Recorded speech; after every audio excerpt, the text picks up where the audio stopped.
برپنگ یعنی کہ ڈکار۔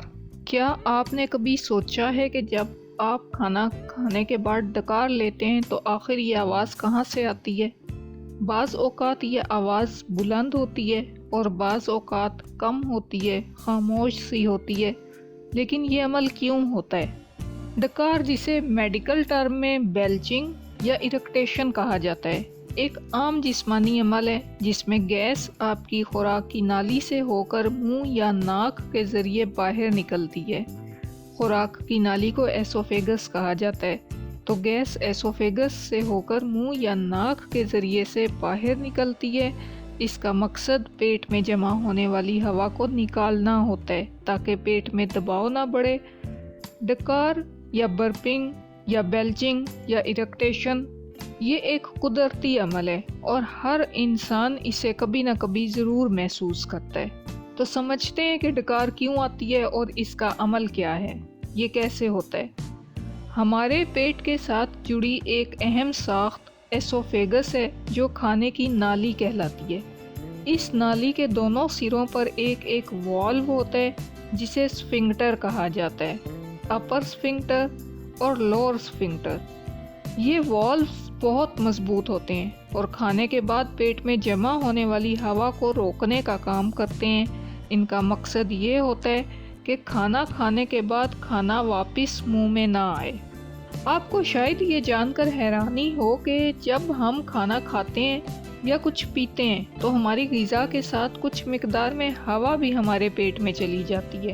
یہ ہوا ہمارے پیٹ میں جمع ہوتی رہتی ہے اور اس کا اخراج ایک قدرتی عمل کے ذریعے سے ہوتا ہے جسے ہم گیسٹرک برپنگ کہتے ہیں یا ڈکار کہتے ہیں۔ یہ ہوا پیٹ میں جمع ہو کر دباؤ پیدا کرتی ہے جس کے نتیجے میں ایسوفیگس کے دونوں اسفنکٹر کھل جاتے ہیں اور ہوا باہر نکلنے کے لیے اوپر کی طرف بڑھتی ہے۔ یہ ہوا ہمارے منہ یا کبھی کبھار ناک کے ذریعے باہر نکل جاتی ہے اور اسی کے نتیجے میں ہمیں ڈکار کی آواز سنائی دیتی ہے۔ ڈکار یا برپنگ جو گیسٹرک برپنگ ہے عام طور پر زیادہ پریشانی کا باعث نہیں بنتی اور ایک دن میں 30 بار تک برپنگ کر سکتے ہیں۔ یہ ایک قدرتی عمل ہے اور اس سے ہمیں زیادہ تکلیف نہیں ہوتی۔ گیسٹرک برپنگ کی تعداد اس وقت بڑھ جاتی ہے جب ہم کاربونیٹڈ ڈرنکس جیسے کہ سافٹ ڈرنکس، انرجی ڈرنکس یا لیموں پانی پیتے ہیں، کیونکہ ان مشروبات میں کاربن ڈائی آکسائڈ گیس ہوتی ہے جو پیٹ میں موجود ہوا کو بڑھا دیتی ہے اور زیادہ برپنگ کا سبب بنتی ہے۔ اس کے علاوہ جب ہم جسمانی سرگرمیاں کرتے ہیں تو جسمانی حرکت اور پیٹ پر دباؤ ایسوفیگس کے نچلے حصے کو آرام دہ بنا دیتا ہے جس سے بھی ڈکار آ سکتا ہے۔ تو ڈکار آنے کی ڈیفرنٹ وجوہات ہیں۔ اگر کسی کو زیادہ ڈکار آتے ہیں تو اس کو اپنی ڈائٹ پر سوچنا چاہیے، ڈائٹ پر غور کرنا چاہیے یا اپنی جسمانی سرگرمیوں پر غور کرنا چاہیے۔ ڈکار کی وجہ کیا ہے؟ کچھ افراد میں یہ مسئلہ اس لیے زیادہ ہوتا ہے کیونکہ وہ زیادہ ہوا نگل لیتے ہیں۔ اس حالت کو ایروفیجیا کہا جاتا ہے اور اس میں مریض کو محسوس ہوتا ہے کہ ان کا پیٹ بھرا ہوا ہے، پھولا ہوا ہے اور وہ زیادہ برپنگ کرتے ہیں، انہیں کثرت سے ڈکار آتی ہے۔ عام طور پر گیسٹرک برپنگ کوئی بڑا مسئلہ نہیں ہے، مگر کبھی کبھار یہ بہت زیادہ بڑھ سکتا ہے اور ایک سنگین مسئلہ بن سکتا ہے۔ جب برپنگ غیر معمولی حد تک بڑھ جائے تو یہ ایک دوسری قسم کی برپنگ بن سکتی ہے جسے سپر گیسٹرک برپنگ کہا جاتا ہے۔ سپر گیسٹرک برپنگ میں عمل پیٹ کے اوپر ہوتا ہے، یعنی خوراک کی نالی کے اوپر کی طرف۔ وہ ہوا جو پیٹ تک نہیں پہنچتی ایسوفیگس میں ہی رک جاتی ہے۔ اس حالت میں جب ہم گہری سانس لیتے ہیں تو سانس لینے والا پٹھا جسے ڈایافرام کہا جاتا ہے اس میں بہت کم تحریک ہوتی ہے، وہ بہت جلدی سکڑ جاتا ہے جس سے ایسوفیگس پر منفی دباؤ پڑتا ہے۔ اس منفی دباؤ کی وجہ سے ہوا ایسوفیگس میں چلی جاتی ہے، لیکن چونکہ نیچے والا اسفنکٹر بند ہوتا ہے اس لیے ہوا پیٹ میں نہیں جا پاتی۔ اس کے نتیجے میں دباؤ بڑھتا ہے اور یہ ہوا واپس اوپر آتی ہے اور منہ سے باہر نکل جاتی ہے۔ اس قسم کا ڈکار بہت زیادہ پریشانی کا باعث بن سکتا ہے اور انسان کی زندگی کے معیار کو متاثر کرتا ہے۔ سپر گیسٹرک برپنگ کو اکثر اینزائٹی اور دیگر نفسیاتی مسائل کے ساتھ جوڑا گیا ہے۔ جو لوگ سپر گیسٹرک برپنگ کا شکار ہوتے ہیں وہ ایک دن میں کئی 100 بار ڈکار لے سکتے ہیں، جو کہ ان کے لیے ایک سنگین مسئلہ بن سکتا ہے۔ خوش قسمتی سے اس کا علاج ممکن ہے۔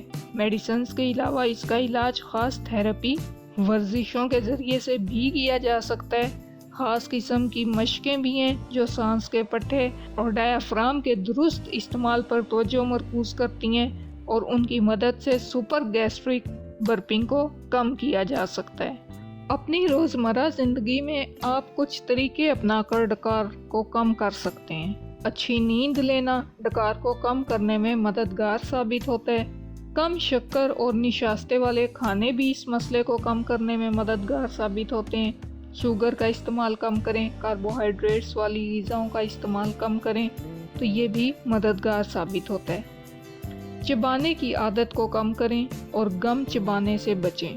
جو لوگ زیادہ چوئنگ گم چباتے ہیں، گم چباتے ہیں، ان کے پیٹ میں بھی ہوا چلی جاتی ہے اور ان کو بھی برپنگ کا مسئلہ ہو سکتا ہے۔ کاربونیٹڈ مشروبات سے پرہیز کریں۔ کاربونیٹڈ مشروبات جیسے سوڈا اور دیگر گیس والی مشروبات، ان سے برپنگ زیادہ ہوتی ہے۔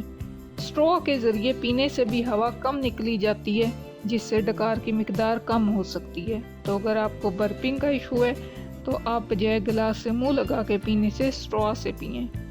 اگرچہ ڈکار ایک عام اور قدرتی عمل ہے جو جسم کے اندر مختلف نظاموں کے درست کام کرنے کی وجہ سے ہوتا ہے، لیکن کبھی کبھار یہ زیادہ بڑھ سکتا ہے اور مزید مسائل پیدا کر سکتا ہے۔ جب یہ زیادہ بار ہونے لگے یا آپ کے لیے پریشانی کا سبب بنے تو یہ آپ کی روزمرہ کی زندگی پر اثر انداز ہو سکتا ہے۔